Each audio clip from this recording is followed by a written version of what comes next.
गुरु नानक देव जी की जयंती पर आज सुनेंगे हम एक रोचक कहानी, जिसमें उन्होंने अपने भक्तों को आशीर्वाद दिया, उजड़ जाओ। गुरु नानक देव जी ने भारत के चारों ओर उदासियां अर्थात यात्राएं की तथा मक्का तक भी गए। इन यात्राओं में उनके परम भक्त तथा श्रद्धालु बाला और मर्दाना उनके साथ रहते थे। इन्हीं यात्राओं में एक बार वह एक गांव में गए, जहां पर सभी नर नारियां तथा बूढ़े बच्चों ने उनका हार्दिक स्वागत किया। गुरुजी उनकी संत सेवा तथा श्रद्धा भाव से अत्यंत प्रसन्न हुए। बाला और मर्दाना भी खुश थे। अगले दिन जब गुरुजी उनके साथ गांव से चलने लगे, तो सभी गांववासी उनको विदा करने के लिए आए।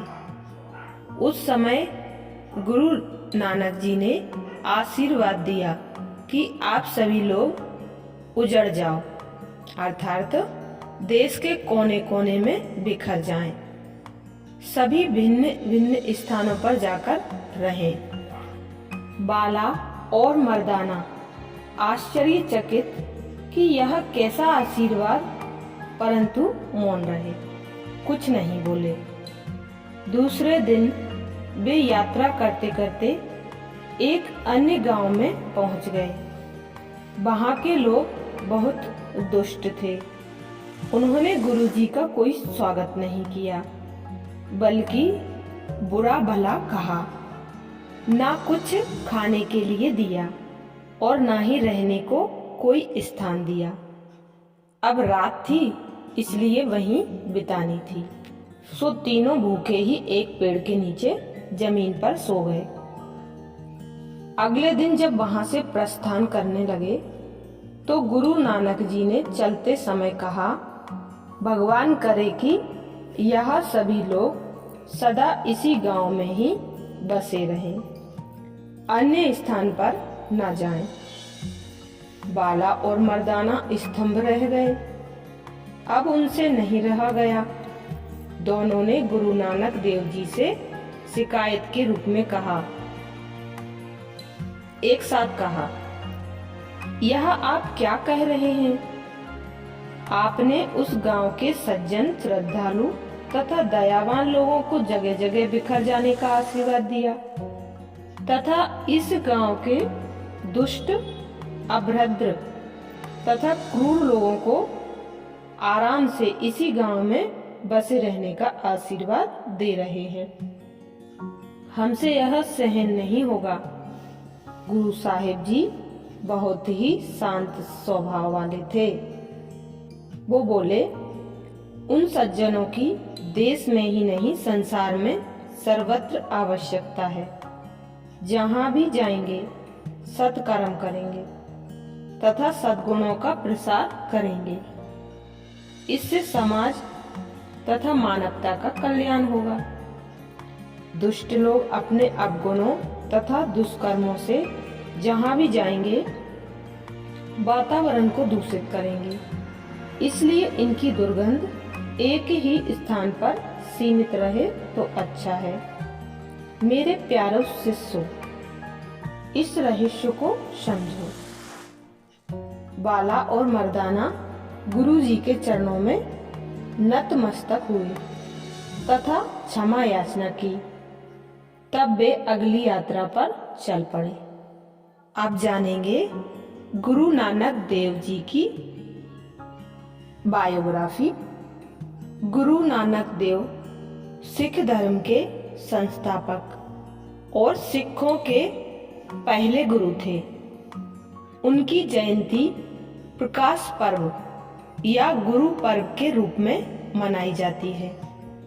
नानक जी का जन्म पाकिस्तान के पंजाब में रावी नदी के किनारे स्थित तलवंडी नामक गांव में हुआ था। 1859 में कार्तिक पूर्णिमा के दिन इनका जन्म हुआ था। इस दिन को सिख धर्मों में काफी उल्लास के साथ मनाया जाता है। इनका जन्म पिता कल्याण या मेहता कालू जी और मां तृप्ति देवी के घर हुआ था। नानक जी ने हिंदू परिवार में जन्म लिया था। सिख धर्म में मान्यता है कि बचपन से ही नानक देव जी विशेष शक्तियों के धनी थे। उन्हें अपनी बहन नानकी से काफी कुछ सीखने को मिला। 16 वर्ष की आयु में ही इनकी शादी सुलखनी से हो गई। सुलखनी पंजाब के, जो कि भारत में है, गुरदासपुर जिले के लाखोकी की रहने वाली थी। इनके 2 पुत्र श्रीचंद और लक्ष्मी चंद थे।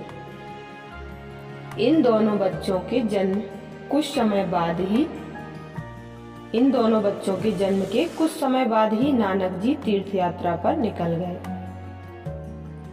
उन्होंने काफी लंबी यात्राएं की। इस यात्रा में उनके साथ मर्दाना, लहना, बाला और रामदास भी गए। 1521 तक उन्होंने यात्राएं की। इस यात्रा के दौरान वे सबको उपदेश देते और सामाजिक कुरीतियों के खिलाफ जागरूक करते थे। उन्होंने भारत, अफगानिस्तान और अरब के कई स्थानों का भ्रमण किया। इन यात्राओं को पंजाबी में उदासियां कहा जाता है। अब सुनेंगे गुरु नानक देव जी के विचार, जो आपके जीने का नजरिया बदल देंगे। गुरु नानक जी ने अपनी यात्राओं के दौरान कई जगह डेरा जमाया। उन्होंने सामाजिक कुरीतियों का विरोध किया। उन्होंने मूर्ति पूजा को निरर्थक माना और रूढ़िवादी सोच का विरोध किया। उन्होंने अपने जीवन का आखिरी समय पाकिस्तान के करतारपुर में बिताया। करतारपुर सिखों का पवित्र धार्मिक स्थल है। 22 सितंबर 1539 को गुरु नानक जी की मृत्यु हो गई, लेकिन उन्होंने अपने पीछे सिख धर्म के अनुयायियों के लिए अपने जीवन के 3 मूल सिद्धांत नाम जपो, कीरत करो और बंडा चखो बता गए। करतारपुर में गुरु नानक देव जी की दिव्य ज्योति जोत में समा गई। उन्होंने अपनी मृत्यु से पहले अपने शिष्य भाई लहना को उत्तराधिकारी बनाया, जो आगे चलकर गुरु अंगद देव कहलाए। वे सिखों के दूसरे गुरु माने जाते हैं।